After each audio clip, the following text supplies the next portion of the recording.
azt mondd meg, hogy hová menjünk az ostobákkal, mihez kezdjünk a szuperstrádán, a hiperkarma, ez a sorsom nekem is meg lett írva. Aki írta, az az égből nézi, ott az első sorban ül, és mégsem érti, csak bámul rám, hogy minden rendben.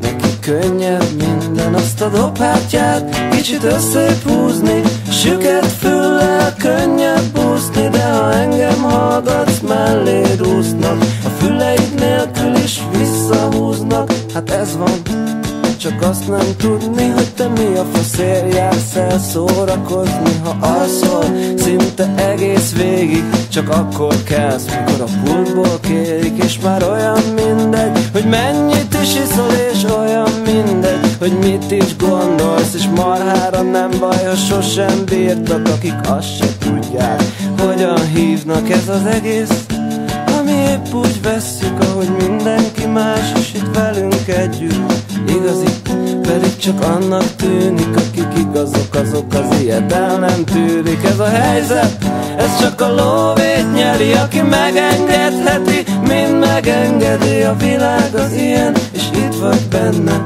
Hát mondd meg nekem, mi értelme van a táncnak, hanem a szex meg a drogok, ami igazán kell.